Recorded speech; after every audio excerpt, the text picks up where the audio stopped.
What really struck me a number of years ago when you were talking about your daughter, who was a preteen at the time, and I was so impressed with the way you didn't impose your anxiety on her. You made her feel that you trusted her, that she had agency. And I found this really helpful because my tendency is to be a bit of a helicopter parent, no question. Could you talk a little bit about some of the issues that arose and how you dealt with them? Maybe what the tools were that you used to deal with your anxiety?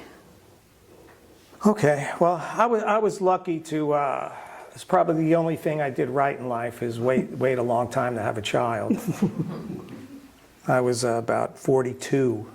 Luckily, by the time I had my daughter, you know, I was already on this path, already sober, and I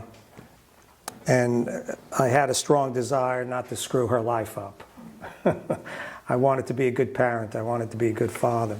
I had a great upbringing, great parents, but there was a lot of fear and anxiety, a lot of worry, constant worry. You often heard, like, don't forget to wear your seatbelt. Call me when the plane lands. Don't drink too much tonight. You know, on and on like that. And I could see the worry. It was palpable sometimes, the anxiety. And I could see through therapy, you know, through this work that that's just this fear that I was talking about. That's underneath, that's driving that. And I didn't want to lay that stuff on my daughter, my fears, because basically it's our fears when we're doing that. You know, I guided my daughter. I've taught her, you know, what to do in life and tried to discipline her, but you know, it's easy to go on and on about it, especially if they slip up or something, like we all do. So I made a decision that the buck stops here. And you know, I forgot, I want to read something out of this book again. This book. Fear takes on many forms, with worrying being the most prevalent. Many of us know that worrying about someone or something doesn't affect the outcome. Yet, even with this knowledge, we can't seem to stop ourselves. In fact, most of us spend a good portion of our lives worrying. It's more common among families than we care to admit. We worry a lot. We can't resist that urge and pull. The pull is strong to say it out loud. How I was beginning to see it too is that when we're constantly harping our kids about this and that, it's not a way to build trust in them. They start to second guess themselves. They start to doubt themselves. I've seen it, where they become dependent on others, their parents or their husband or wife, on making decisions, and they don't trust themselves. And I wanted to build her trust. You know, when I grew up too,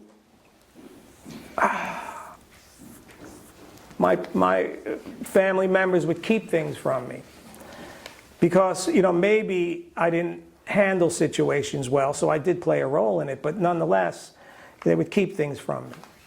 Right? Well, don't tell Carl that mom's in the hospital and everything's okay. We'll let him know. And this, you're right. They didn't want to worry me because Carl can't, you know, he can't handle it. He can't. And I just didn't want that relationship with my daughter. You know, we all want to take the good things from our family, right, and leave the bad stuff behind. So, I didn't want to do that with her. And but these habits are hard to break. So, what I'm suggesting is that the thinking doesn't change the behaviors. I mean, that's throughout the book. The actions do. So, if I could give one example of how this works. So, my daughter's mother and I had divorced when she was about 4, and they moved to South Jersey, so I would go see her every week. So this one weekend, she knew I was coming down, and I got there, and I rang the bell, and she opened up the door, Dad, right? And I'm like, you didn't ask who it was. You can't just open the door, right? And her face dropped, right? And I had been doing this work already, so I caught myself. And I said, okay, just be careful next time. And I gave her a big hug. But as I went upstairs and she was getting her stuff ready, the pull was so strong for me to go on about it. You should know better. Don't let me worry about you. You know, right? There's that pull, but I'm practicing restraint. I'm holding back, and it passes. And so that's the practice until you start breaking those patterns. Because, you know, she knows that. She made a mistake. We all make mistakes, right?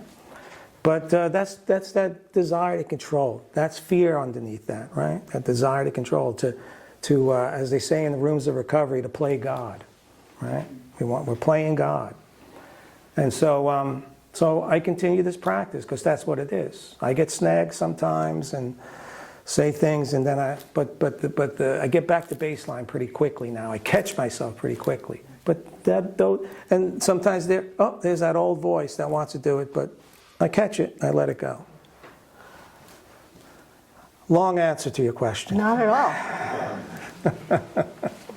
No, that was one of the first things I've told people that made, really resonated for me. So, well, I see people out there when I was saying, when I said, you didn't ask who it was, I see everybody going, yeah, I know.